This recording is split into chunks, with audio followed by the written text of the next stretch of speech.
Hi అండి. ఒక easy snack తోటి అయితే మీ ముందుకు వచ్చేసాను. ఇంకా నా ఛానల్ అయితే సబ్స్క్రైబ్ చేసుకోండి. ఇంకా ఈజీ రెసిపీస్ అయితే చూపిస్తాను. ఇంకా ఎప్పుడైనా ఈవినింగ్ స్నాక్ లాగా అయితే చాలా బాగుంటుందండి. ఇంకా పిండి ఎట్లా తడుపుకుంటే క్రిస్పీగా వస్తాయో కూడా చెప్తా అండి.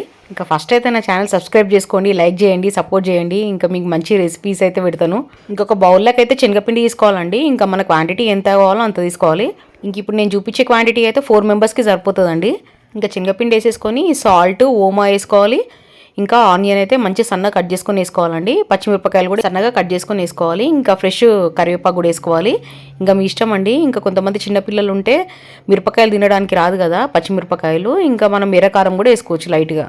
ఇంకా ఈ టేస్ట్ ఇంకా క్రిస్పీనెస్ అయితే ఇప్పుడే ఉంటుందండి. తడిపేటప్పుడు మనం కొన్ని నీళ్లు పోసుకుంటూ చూసుకుంటూ తడుపుకోవాలి. ఇంకా ఎక్కువ మెత్తగా ఉంటే పకోడీ మెత్తగా అవుతుంది అనమాట. ఇంకా ఈ తడుపుకున్న పిండి అయితే కొంచెం గట్టిగానే ఉండాలండి. ఇంకా గట్టిగా ఉంటే ఇట్లా మంచి క్రిస్పీగా అవుతాయి అనమాట. ఇంకా ఈ పకోడీలు అయితే చాలా వెరైటీస్ ఉన్నాయండి, నేను చేసి చూపిస్తాను మీకు. ఇంకా ఫస్ట్ అయితే ఆయిల్ కొంచెం బాగా వేడి చేసుకోవాలండి. ఇంకా మనం పకోడీ వేసుకున్నాక సిమ్లో పెట్టేసేయాలన్నమాట, లోపల మంచి గాలుతాయి. ఇంకా ఈరోజు మన వీడియోలో చిట్కా. ఇంకా కొంతమంది పట్టు చీరలు డ్రై వాష్ రోలింగ్కి ఇవ్వడానికి అయితే భయపడతారు కదండి. ఇంకా మనం ఇంట్లోనే మంచిగా వాష్ చేసుకోవచ్చు. అది ఎట్లనో చెప్తాను చూడండి. ముందుగానైతే మనము కొన్ని వాటర్ తీసుకోవాలండి బకెట్లో.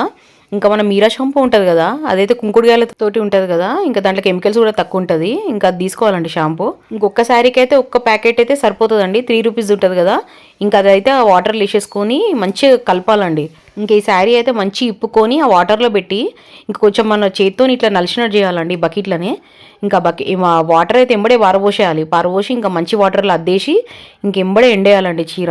ఇంకా కొంతమంది ఏం చేస్తారు, ఎంబడే గంజేస్తారండి వాష్ చేయగానే. అట్లా ఎప్పుడు చేయొద్దు.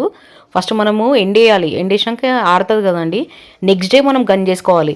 ఇంకా మీ ఇష్టం అండి. మీ ఇంట్లో తీసిన గంజని వేసుకోవచ్చు, లేకపోతే రివైవ్ ఉంటుంది కదా అదైనా వేసుకోవచ్చు. ఇంకా మీకు ఇట్లాగే ఇంకా మంచి మంచి రెసిపీస్ చూపిస్తూ చిట్కాలు అయితే చెప్తా అండి. కొంచెం నా ఛానల్ అయితే సబ్స్క్రైబ్ చేసుకోండి ఫస్ట్. థ్యాంక్ యూ అండి.